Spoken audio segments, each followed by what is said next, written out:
Selamat hari Minggu, salam sejahtera buat kita semua. Dipastikan semua kita sudah siap di rumah masing-masing untuk mengikuti kebaktian.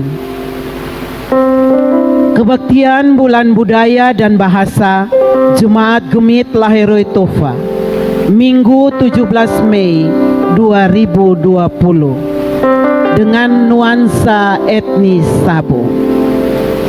Di bawah tema Janji Penghiburan. Kebaktian ini akan dipimpin oleh Pendeta Emeritus Hengki Malelak MTH. Kita siap hati dan pikiran kita. Marilah kita ada dalam saat teduh.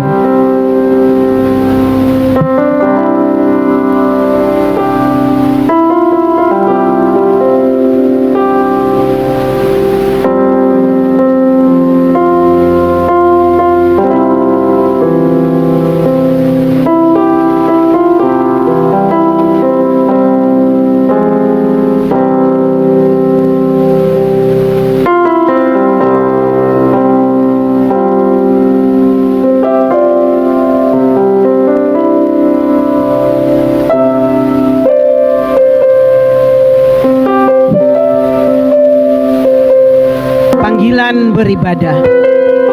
Saudara-saudariku yang terkasih, budaya atau kebudayaan adalah hasil karya, rasa dan cipta manusia.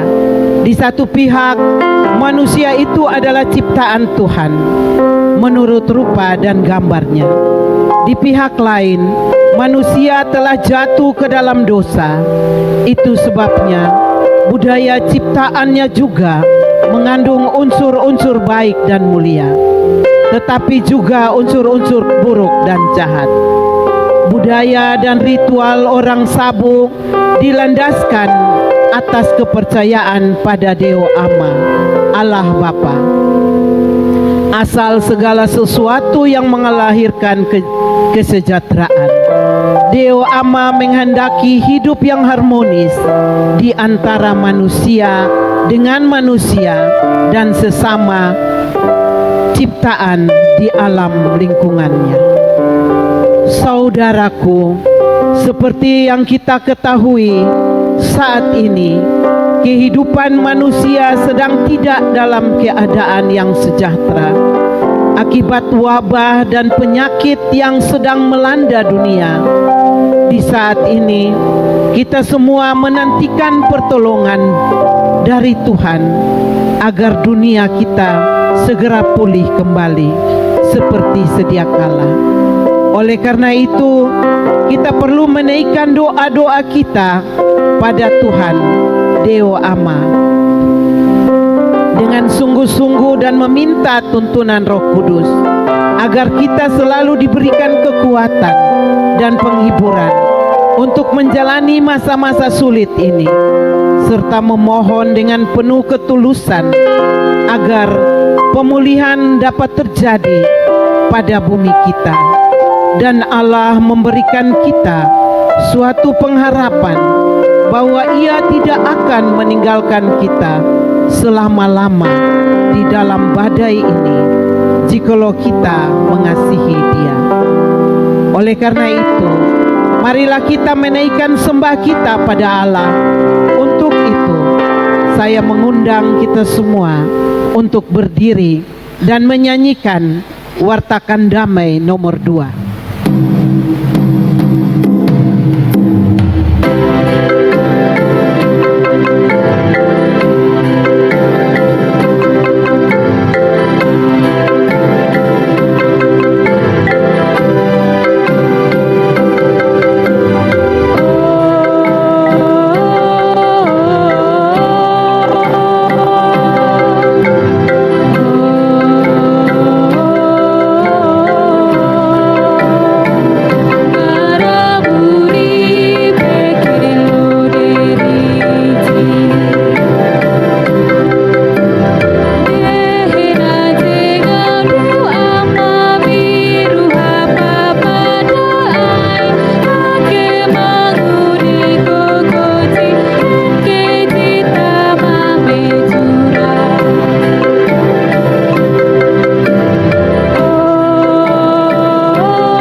budaya dan bahasa dalam nuansa etnis Sabu yang terjadi saat ini, kiranya boleh jadi di dalam nama Bapa, di dalam nama Yesus Kristus, dan di dalam nama Roh Kudus. Kasih karunia dan damai sejahtera dari Allah Tritunggal menyertaimu sekalian. Dan menyertaimu juga.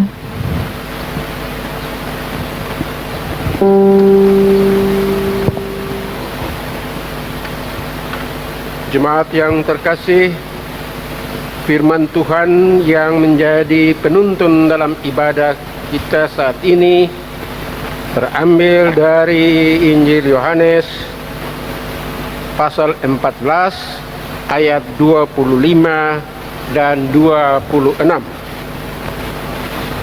Yohanes 14 ayat 25 dan 26.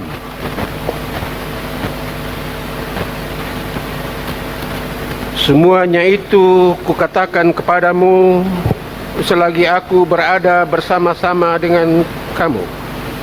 Tetapi penghibur, yaitu Roh Kudus, yang akan diutus oleh Bapa dalam namaku, Dialah yang akan mengajarkan segala sesuatu kepadamu dan akan mengingatkan kamu akan semua yang telah kukatakan kepadamu.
Saudara-saudariku yang terkasih, marilah kita bersatu teduh sejenak untuk menghampiri Tuhan di dalam doa pengakuan dosa.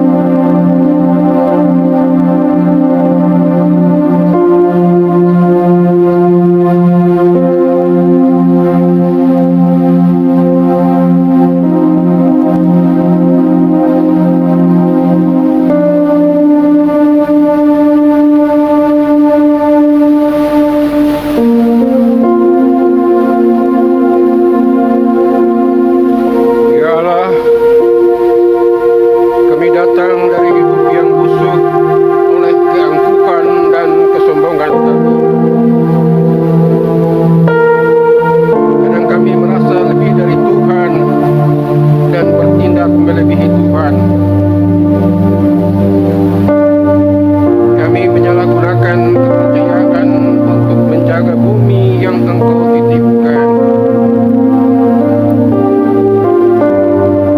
Sikap dan perilaku kami yang tidak menghargai sesama ciptaan pada akhirnya membuat kami dan bumi ini menjadi sakit. Oh Tuhan, kasihanilah kami. Berikanlah pemulihan untuk kami. Berikan penghiburan untuk setiap kami yang meratap dan menanti pembaruan daripada-Mu. Amin.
Saudara-saudariku yang terkasih di dalam Tuhan, setiap orang yang percaya kepada Allah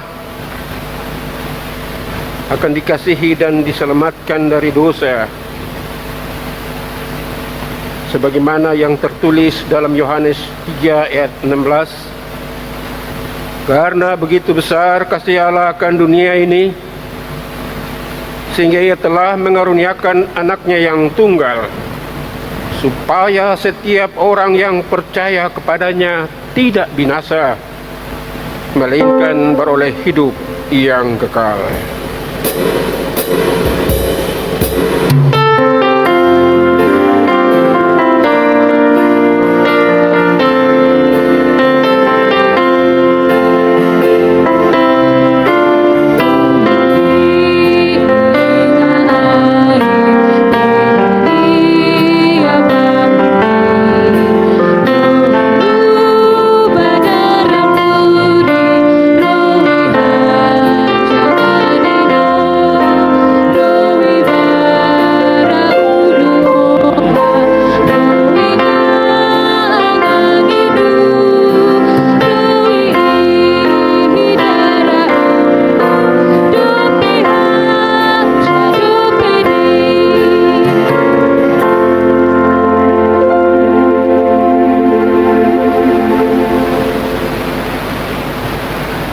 Umat Tuhan yang terkasih, saya jemput untuk berdiri dan marilah bersama-sama kita bermazmur bagi Tuhan secara berbalasan menurut Mazmur 9 ayat 2 sampai 11. Aku mau bersyukur kepada Tuhan dengan segenap hatiku. Aku mau menceritakan segala perbuatan-Mu yang ajaib. Aku mau bersukacita dan bersukaria karena Engkau, bermasmur bagi nama-Mu yang maha tinggi. Sebab musuhku mundur, tersandung, jatuh dan binasa di hadapan-Mu. Sebab Engkau membela perkaraku dan hakku, sebagai hakim yang adil Engkau duduk di atas tahta. Engkau telah menghardik bangsa-bangsa, telah membinasakan orang-orang fasik. Nama mereka telah Kau hapuskan untuk seterusnya dan selama-lamanya. Musuh telah habis binasa, menjadi timbunan puing senantiasa. Kota-kota telah Kau runtuhkan, lenyaplah ingatan kepadanya. Tetapi Tuhan bersemayam untuk selama-lamanya, tahtanya didirikannya untuk menjalankan penghakiman. Dialah yang menghakimi dunia dengan keadilan dan mengadili bangsa-bangsa dengan kebenaran. Demikianlah Tuhan adalah tempat perlindungan bagi orang yang terinjak, tempat perlindungan pada waktu kesesakan. Orang yang mengenal nama-Mu percaya kepadamu, sebab tidak Kau tinggalkan orang yang mencari Engkau, ya Tuhan.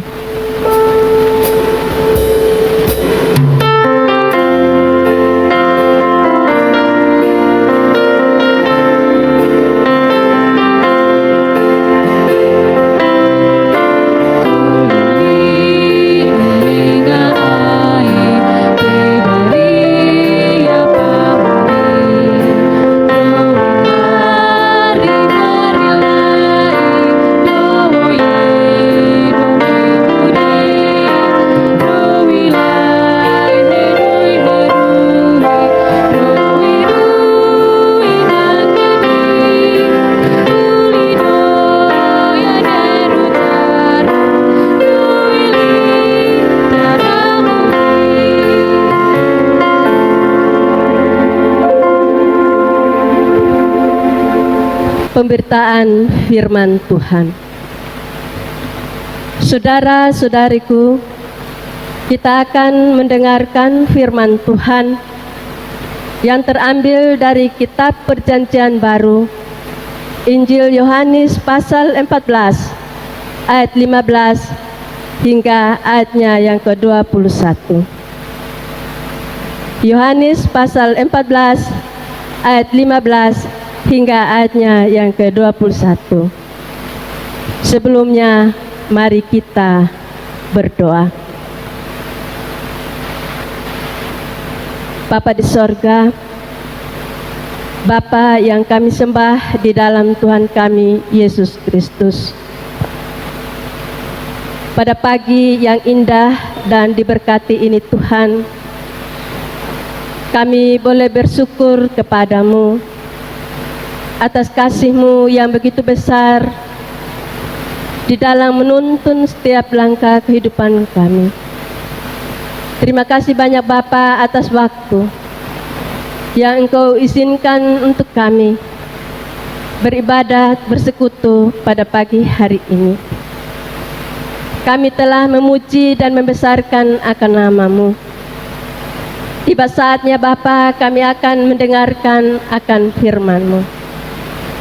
Untuk itu Tuhan, kami mohon kekuatan daripada Tuhan hadir di dalam kehidupan kami saat ini Tuhan.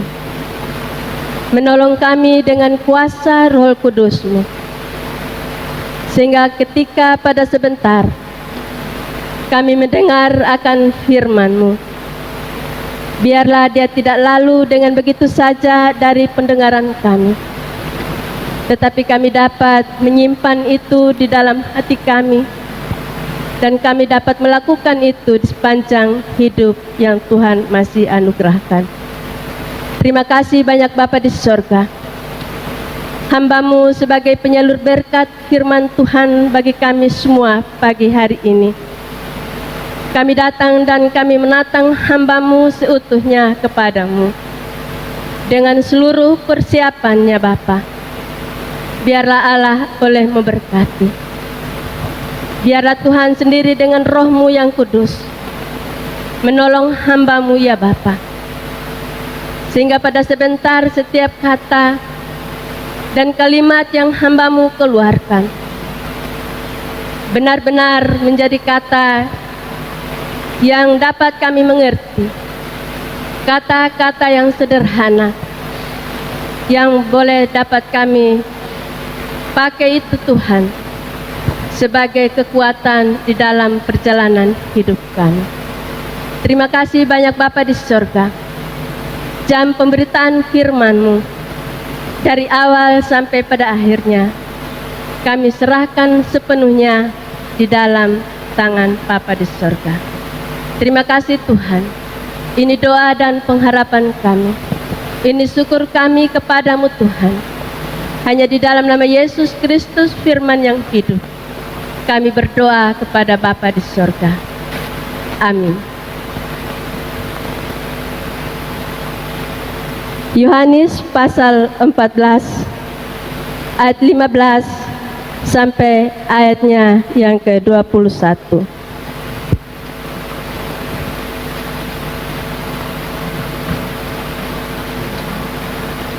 Beginilah firman Tuhan. Yesus menjanjikan penghibur. Jikalau kamu mengasihi aku, kamu akan menuruti segala perintahku.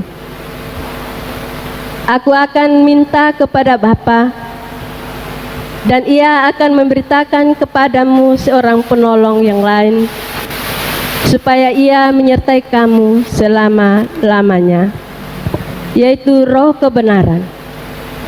Dunia tidak dapat menerima Dia, sebab dunia tidak melihat Dia dan tidak mengenal Dia. Tetapi kamu mengenal Dia, sebab Ia menyertai kamu dan akan diam di dalam kamu. Aku tidak akan meninggalkan kamu sebagai yatim piatu. Aku datang kembali kepadamu.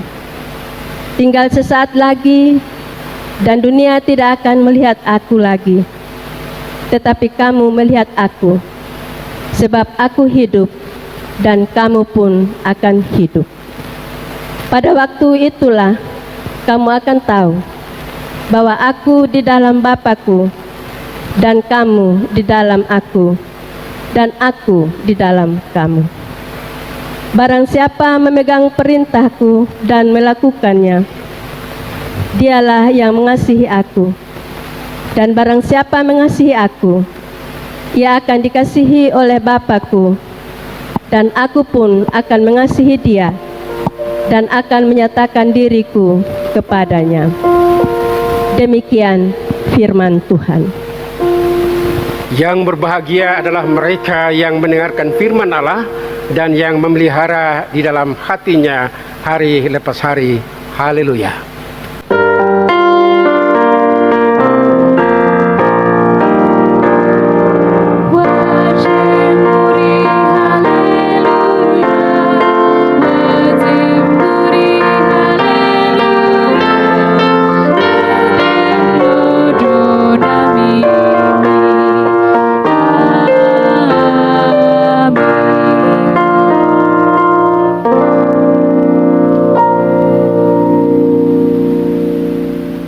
Bapak Ibu jemaat Tuhan di rumah masing-masing, Shalom, selamat pagi dan selamat jumpa kembali. Kiranya Bapak Ibu, anak-anak, semua anggota keluarga tetap merasakan berkat perlindungan dan penyertaan Tuhan yang tidak pernah meninggalkan kita sendiri dalam menjalani kehidupan di dunia ini dengan segala pergolakannya.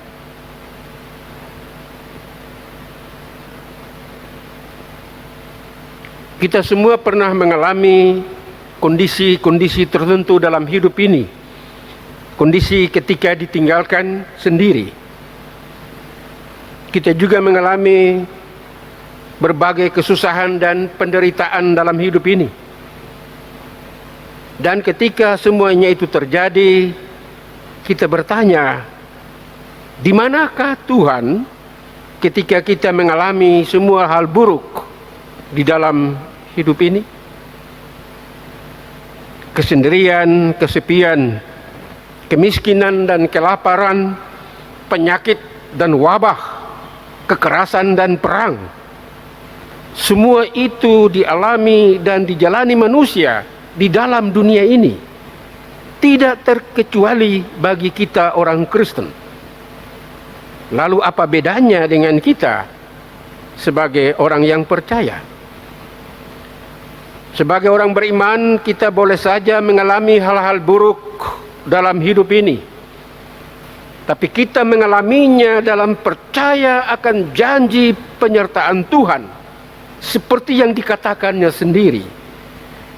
Aku menyertai kamu senantiasa sampai kepada akhir zaman. Janji penyertaan inilah yang menolong kita untuk terus bertahan dalam iman, dalam harap dan kasih kita kepada Tuhan, sampai pada waktu Tuhan memulihkan seluruh hidup kita.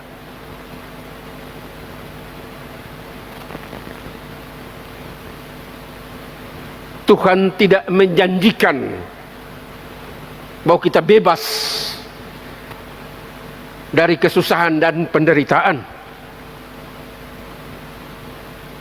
tapi yang Ia janjikan, Ia hadir bersama-sama dengan kita untuk memikul kesusahan dan penderitaan kita, sakit penyakit kita, dan hal-hal buruk yang kita mampu jalani bersama-sama dengan Tuhan.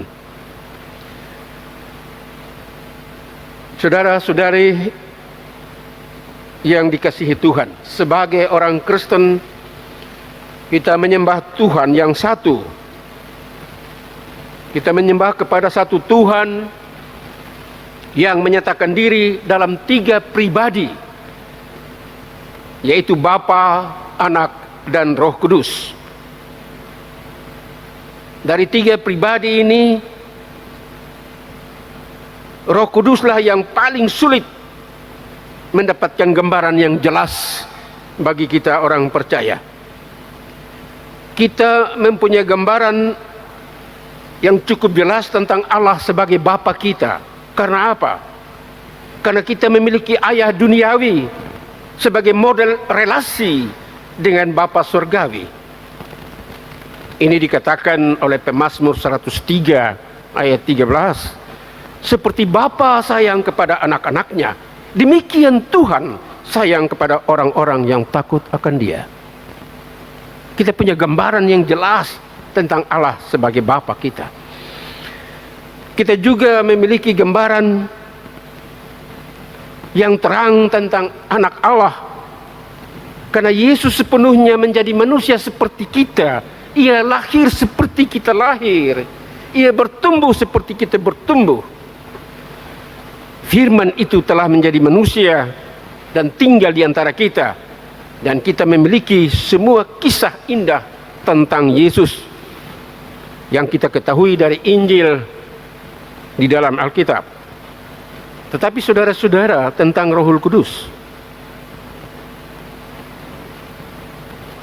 kita benar-benar tidak memiliki gambaran yang cukup terang tentang hal ini. Allah Roh Kudus tampaknya cukup abstrak untuk kita, dan karena itu pertanyaan bagi kita orang Kristen adalah bagaimana kita berinteraksi dengan Allah sebagai Roh Kudus.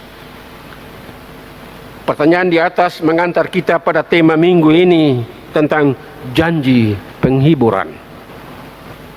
Janji ini diucapkan Yesus pada malam terakhir dalam perjamuan bersama murid-muridnya. Pada perjamuan terakhir itu, Yesus sedang mempersiapkan murid-muridnya untuk kepergiannya, untuk perpisahannya. Ia akan pergi meninggalkan mereka. Yesus memberitahukan kepada mereka bahwa saatnya telah tiba, bahwa Ia akan meninggalkan mereka. Namun, mereka tidak perlu bersedih tentang perpisahan itu. Oleh karena Dia menjanjikan bahwa dia akan bersama-sama dengan mereka, hanya dengan cara yang berbeda, yaitu melalui kehadiran Roh Kudus yang dicurahkan, atau dalam bahasa tema kita, janji penghiburan yang dikaruniakan Bapa atas permintaan Yesus sebagai penolong dan penghibur bagi murid-murid, bagi gereja Tuhan, bagi orang percaya.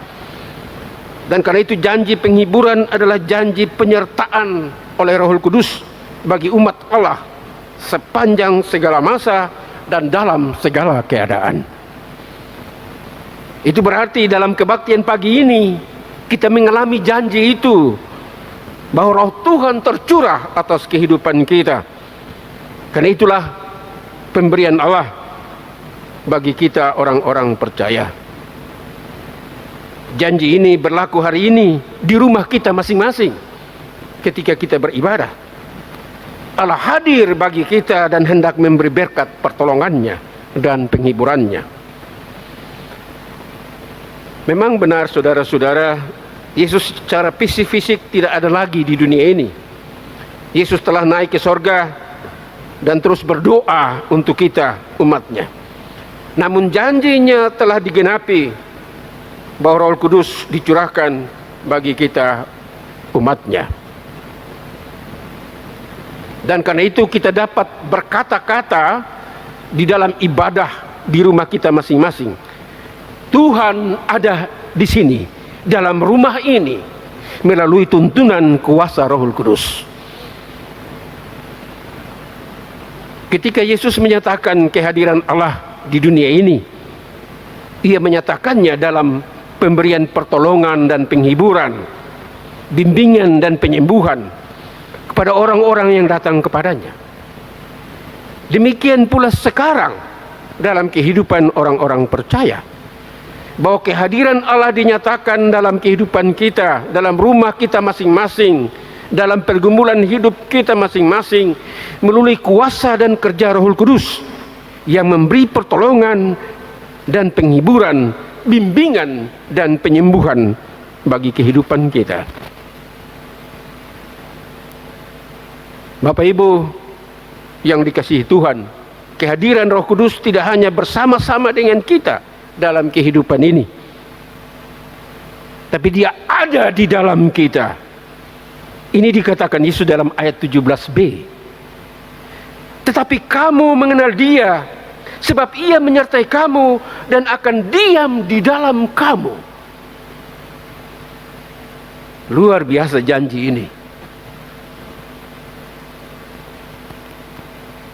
Roh Kudus adalah Allah yang tinggal di dalam kita orang percaya.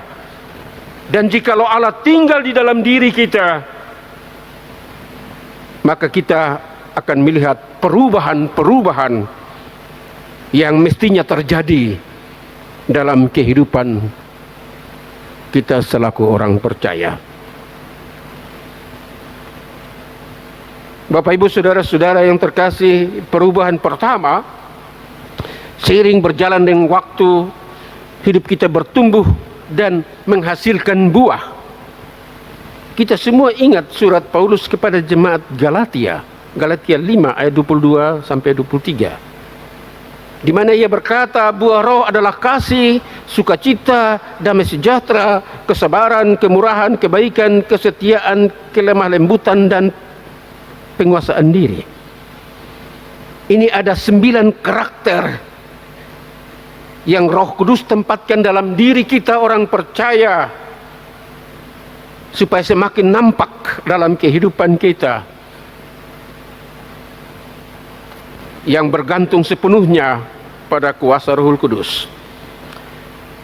Memang Bapak Ibu, kalau kita jujur, hidup kita tidak selalu mencerminkan karakter-karakter yang diinginkan oleh Roh Kudus, oleh karena kedagingan kita masih menguasai hidup ini. Nah, Paulus mengingatkan kita, jikalau hidup kita oleh Roh, baiklah hidup kita juga dipimpin, dikendalikan oleh Roh, yang boleh menghasilkan kehidupan yang berkualitas sesuai dengan kehendak Allah. yang boleh menghasilkan 9 buah roh dalam hidup pribadi kita, hidup keluarga kita, persekutuan jemaat kita, dan di tengah-tengah kehidupan dunia ini. Orang Kristen mesti menghasilkan buah-buah roh itu sebagai kesaksian bagi dunia ini bahwa Roh Kudus ada di sini. Roh Kudus mengendalikan kehidupan orang-orang percaya. Hal yang kedua, Bapak Ibu, seiring berjalannya waktu kita belajar untuk menggunakan karunia-karunia rohani yang diberikan Roh Kudus kepada kita. Karunia-karunia adalah pemberian dari Roh Kudus kepada kita untuk menolong kita, memampukan kita agar kita dapat mengangkat pelayanan-pelayanan bagi pertumbuhan gereja Tuhan. Setiap kita diberikan karunia Roh Kudus, peran-peran yang kita mainkan sesuai karunia itu. Nah, itulah pemberian Roh Kudus bagi kita. Dalam catatan Alkitab ada 27 karunia Roh Kudus. Dan kita sebagai orang Kristen dapat memiliki satu atau lebih karunia itu. Dan ketika kita menggunakannya dalam pelayanan gereja, maka Tuhan akan memberikan pertumbuhan bagi kehidupan gerejanya. Itu dua perubahan yang mesti terjadi dalam kehidupan orang percaya ketika janji Yesus terpenuhi, di mana penghiburan dicurahkan, Roh Kudus dicurahkan bagi kehidupan kita umatnya. Bapak Ibu saudara-saudara, jadi buah roh dan karunia roh adalah dua cara utama di mana Roh Kudus bekerja dalam diri kita untuk mengubah kita menjadi manusia yang baru seperti yang dikehendaki Tuhan, untuk menguatkan kita dan memampukan kita untuk mengangkat pelayanan bagi gereja Tuhan, bagi kemuliaan nama Tuhan. Karena itu Roh Kudus adalah Tuhan yang hadir bersama kita di sini sekarang di dalam diri kita untuk mengubah dan menumbuhkan kita sebagai orang-orang yang membawa berkat bagi kehidupan orang lain, bahkan bagi dunia ini. Hari ini kita belajar tentang Roh Kudus sebagai pribadi yang ketiga dari Allah yang Esa, yang menolong kita untuk mengalami Allah setiap hari. Pribadi yang memberi kita iman, yang menopang kita, yang menjaga kita, yang memikul beban bersama-sama dengan kita dalam kesusahan, dalam penderitaan, dalam kesengsaraan kita, sampai pada waktu Tuhan menyatakan pemulihannya bagi kehidupan ini. Bapak Ibu saudara-saudara, Yesus menjanjikan roh penghiburan itu dicurahkan bagi kita di dalam komunitas kita selaku gereja, juga dalam keluarga kita masing-masing, untuk memberdayakan kita, menumbuhkan iman dalam diri kita, sehingga Roh Kuduslah yang menentukan jalan hidup kita, supaya kita makin taat kepada kehendak Allah.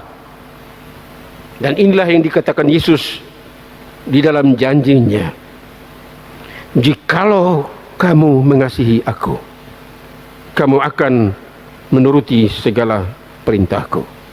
Pernyataan Yesus ini bisa dibuat dalam kalimat tanya dalam ibadah kita pagi ini.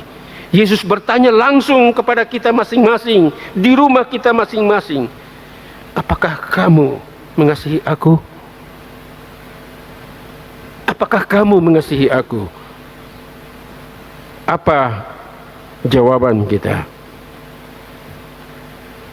Banyak dari kita, termasuk saya, rasanya tidak mudah menjawab pertanyaan seperti itu. Karena apa? Kita semua punya pengalaman dengan mengasihi dan mencintai. Kita tahu bagaimana rasanya mencintai orang tua kita, mengasihi anggota keluarga kita. Kita tahu bagaimana rasanya mengasihi teman-teman kita. Kita bisa menggambarkan perasaan, sentimen penuh emosi. Tetapi jujur saja bahwa kita tidak tahu atau tidak dapat menggambarkan bagaimana rasanya mengasihi Yesus. Mengapa begitu? Karena hal mengasihi Yesus tidak digambarkan atau tidak dialami sebagai suatu sentimen, suatu emosi. Ini adalah jenis cinta yang berbeda dari yang kita miliki untuk orang lain. Ini bukan jenis kasih yang Yesus inginkan dari kita. Ketika Yesus bertanya, apakah engkau mengasihi aku? Yesus tidak menginginkan perasaan sentimen dan emosi, tetapi ia menginginkan kepatuhan, ketaatan dalam pengabdian secara total dalam kehidupan ini. Perhatikan apa yang Yesus katakan di sini. Jikalau kamu mengasihi aku, jikalau kamu mengasihi aku, kamu akan mematuhi perintah-perintahku. Mengasihi Yesus bukan tentang emosi. Mengasihi Yesus adalah tentang mengikuti panggilannya, hidup dalam ketaatan kepadanya. Cinta sejati kepada Yesus ditunjukkan dengan bagaimana kita hidup baginya, bagaimana kita hidup bersama umatnya. Bapak, Ibu, saudara-saudara, jika kita berusaha untuk taat pada kehendak Tuhan dalam hidup ini, maka itulah satu-satunya ungkapan kasih kita kepada Yesus yang mengasihi kita. Nah, pertanyaannya sekarang, bagaimana kita dapat mematuhi perintah-perintah Yesus itu?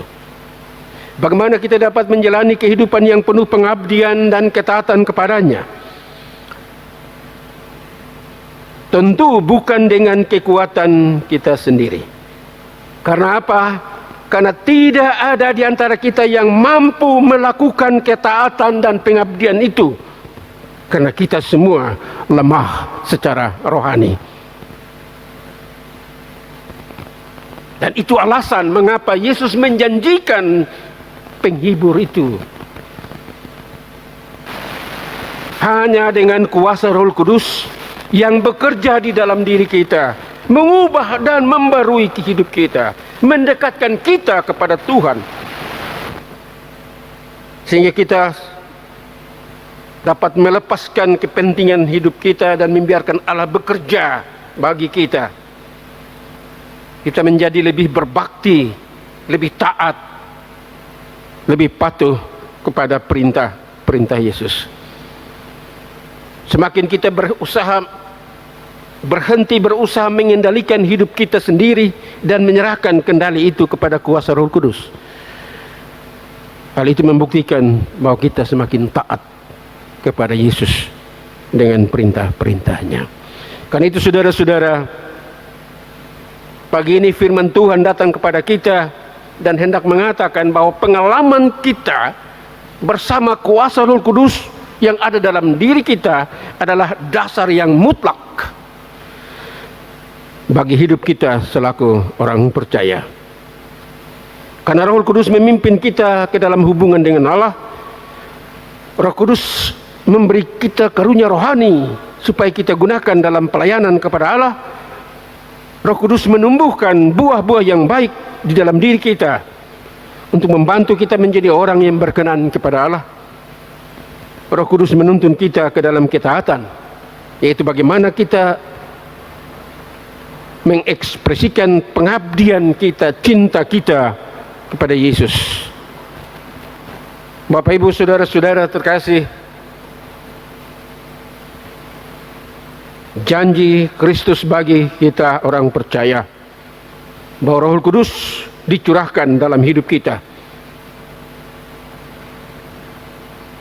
Dan ketika Dia bekerja dalam hidup kita, kita menemukan cara bagaimana kita menjalani panggilan kita selaku orang Kristen. Kita tidak mengendalikan diri kita sendiri, tapi kita membiarkan Roh Kudus bekerja di dalam diri kita, sehingga kita makin tahu apa arti memiliki kehidupan dengan segala kepenuhannya di dalam kasih Tuhan Yesus Kristus. Dan itulah sebabnya Yesus mengatakan hal ini kepada murid-muridnya, meskipun mereka tidak memahami seluruhnya.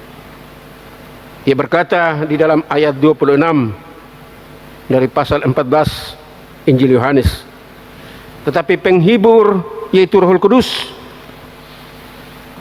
yang akan diutus Bapa dalam namaku, dialah yang akan mengajarkan segala sesuatu kepadamu dan akan mengingatkan kamu akan semua yang telah kukatakan kepadamu. Tuhan setia memenuhi janjinya bagi kita di sini, sekarang ini, dalam rumah kita, dalam keluarga kita masing-masing. Roh-Nya menyertai kita, menolong kita dan menghibur kita. Itu adalah kabar baik bagi kita semua, keluarga-keluarga Kristen Jemaat Laharoi Tofa. Memperoleh kabar baik dan menjadi dasar bagi pengalaman iman kita bersama Allah di dalam kehidupan kita dengan segala pergumulannya. Kita tidak sendiri. Kita berjalan bersama-sama dengan Tuhan. Dalam keadaan apapun, Dia hadir bagi kita dalam kuasa Roh Kudus. Janji itu telah terpenuhi dan menjadi panggilan bagi kita orang percaya untuk sungguh-sungguh hidup dari tuntunan kuasa Roh Kudus. Tuhan memberkati saudara-saudari dengan firman-Nya. Amin. Jemaat Tuhan yang terkasih, marilah kita berdiri dan bersama-sama menyatakan pengakuan iman kita dengan menyanyikan KJ 280, Aku Percaya, dalam ragam bahasa Sabu.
Kekasih Tuhan sekalian, kita akan masuk di dalam persembahan.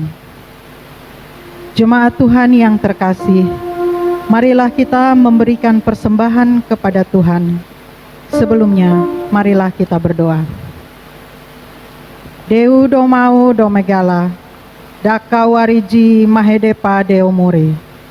Mamengaku halaluduji, dau raiwawa, dope pada, ade aa, ari ina ama, rihi-rihi pepada, ade au deo muriji. Naike pa aweji tapekako, nekololi pedai au deo muri, jinga doo pekako deo roji. Mai deo mapejao newango do api. Maji ngane do pekako, bule do bataji.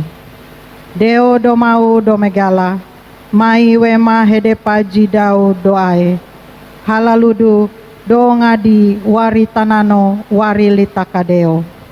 Deo do mau do megala, dai kepa awe tawie roji meninga, do wie rodeo paji, dai do roji tabale newoye. Au deo muriji, ae hudi deo dotoi, mai deo maberkati neninga, dowie rowiji, mihe wene limanoji padeo. Amin.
Bapak Ibu, saudara-saudara, kita akan masuk dalam doa syafaat.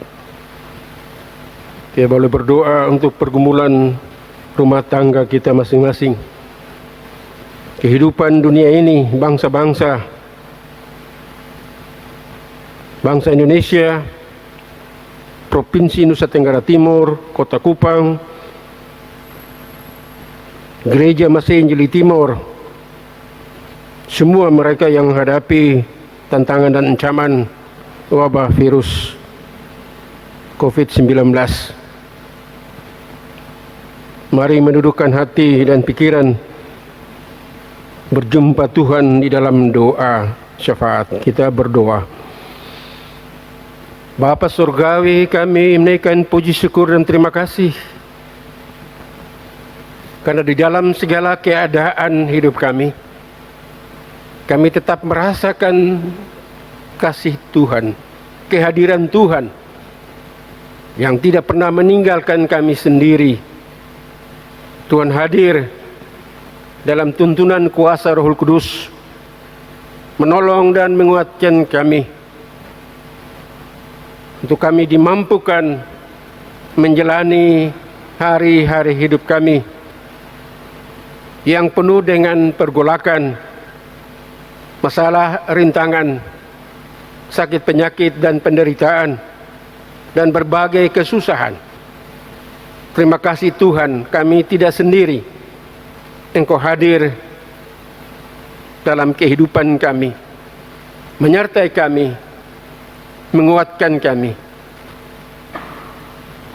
Bahkan Tuhan turut bekerja di dalam segala perkara yang kami alami, sehingga pada waktunya kami mengalami kebaikan dari pihak Tuhan sendiri. Terima kasih Tuhan untuk kebenaran firman-Mu pagi ini. Biarlah hati kami semua terbuka untuk dituntun, diubah, dan dibarui oleh kuasa Roh Kudus, sehingga hidup kami menjadi baru, menjadi lebih mengasihi Tuhan dan sesama kami, lebih taat dalam pengabdian kami kepadamu ya Tuhan. Bapa di sorga, kami berdoa bagi setiap keluarga dalam persekutuan kami, Jemaat Laharoi Tova, suami istri, orang tua, anak-anak, dalam persekutuan hidup mereka dengan pergumulan-pergumulan yang mereka hadapi bersama. Biarlah kuasa Roh Kudus sungguh menyertai mereka, sehingga anak-anakmu mampu untuk menjalaninya dengan penuh sukacita,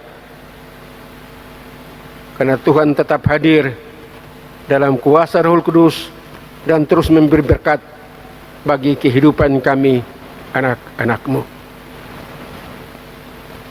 Ada berbagai pergumulan berat dalam kehidupan ini. Relasi-relasi yang retak di antara anggota-anggota keluarga.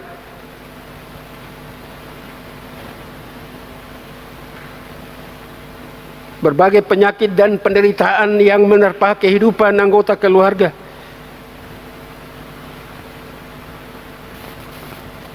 Biarlah kami belajar dari pengalaman-pengalaman yang buruk sekalipun untuk melihat dan merasakan campur tangan Tuhan, kehadiran Tuhan melalui kuasa Roh Kudus dalam kehidupan kami.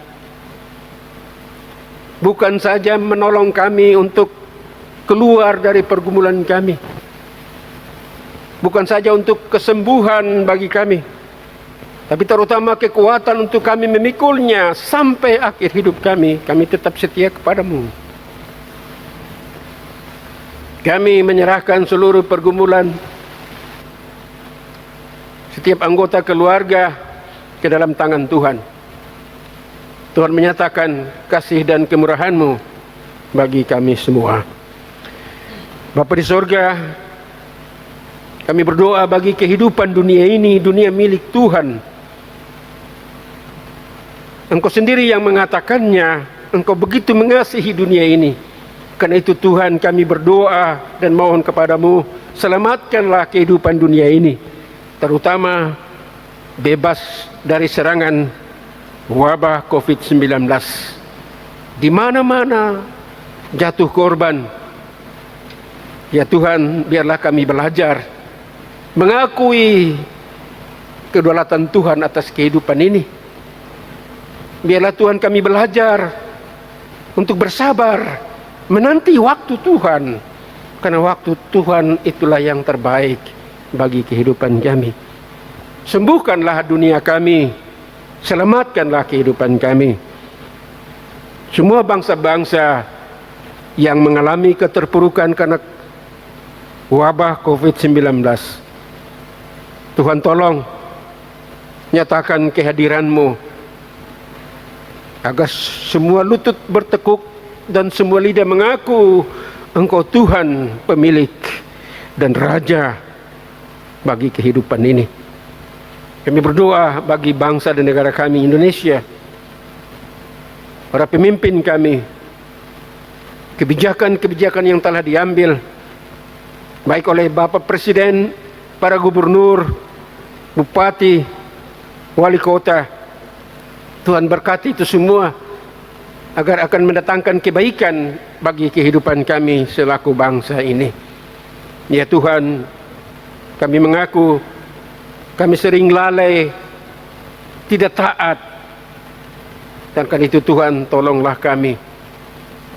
Curahkan Roh-Mu ke atas Indonesia, agar bangsa ini diselamatkan dari serangan wabah COVID-19. Terima kasih Tuhan. Kami melihat gejala-gejala yang baik. Ada penyembuhan, walaupun masih ada korban. Hanya dengan pertolongan Tuhan, waktu Tuhan, kami semua dipulihkan. Bagi kehidupan kami bersama di Provinsi Nusa Tenggara Timur, Tuhan berkati kami. Kami juga mengalami keterpurukan karena serangan wabah COVID-19 untuk beberapa saudara-saudari kami. Kami berdoa untuk semua mereka yang terpapar wabah COVID-19, biar mereka terus mengalami proses penyembuhan. Berkati para medis, para dokter, perawat, semua yang bertanggung jawab dalam proses penyembuhan, pengobatan bagi saudara-saudara kami yang terpapar. Nyatakan kehendak-Mu bagi kehidupan kami di negeri ini, di kota, yang penuh damai sejahtera, kota kasih. Nyatakan kuasa-Mu bagi kehidupan kami bersama. Biarlah kami menjadi saksi bagi-Mu. Hidup kami boleh menyatakan buah-buah yang baik bagi kehidupan bersama, dan kami boleh menyatakan pelayanan kami, peran dan tanggung jawab kami untuk membangun kehidupan yang baik dan benar di kota ini. Kami berdoa bagi Gereja Masih Injili Timor dalam pelayanannya. Kami mesti bersabar beberapa waktu untuk beribadah di rumah masing-masing. Tuhan menolong kami supaya tetap ada sukacita dan damai sejahtera. Tuhan ada di sini, Tuhan ada di rumah kami masing-masing. Terima kasih Tuhan. Berkatilah para pemimpin gereja kami, agar kebijakan-kebijakan diambil untuk pelayanan bersama seluruh jemaat Gimit boleh terlaksana dengan baik. Bagi kehidupan kami bersama di sini dalam persekutuan jemaat Laharawit Tofa, para pelayan Tuhan, para penetua diaken, semua yang memberi diri untuk pekerjaan pelayanan Tuhan, berkatilah kami. Kami mempersembahkan seluruh hidup kami dalam pengabdian, kepatuhan dan ketaatan kepada-Mu, ya Tuhan. Terima kasih Bapa. Ini doa sembahyang kami. Dengar dan sambut kami di dalam nama Tuhan Yesus Kristus. Kami berdoa. Amin. Bapak, Ibu, saudara-saudari yang terkasih, ingatlah selalu bahwa Tuhan Allah berjanji tinggal sesaat lagi kita akan melihat Dia datang dalam kemahakuasaannya. Asalkan kita tetap hidup dan tinggal di dalam firman-Nya. Saya jemput kita berdiri dan menyanyikan KJ 242 ayat 1 dan 4.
Arahkanlah hatimu kepada Tuhan dan terimalah berkat-Nya.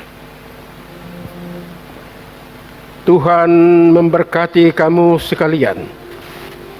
Cahaya kemuliaan-Nya akan menyinari kamu. Ia akan menjaga dirimu dari panasnya matahari. Ia akan menjaga dirimu dari kegelapan malam yang menakutkan. Allah Bapa, Allah Anak dan Allah Roh Kudus memberkati keluar masukmu dari sekarang ini sampai selama-lamanya.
Manula,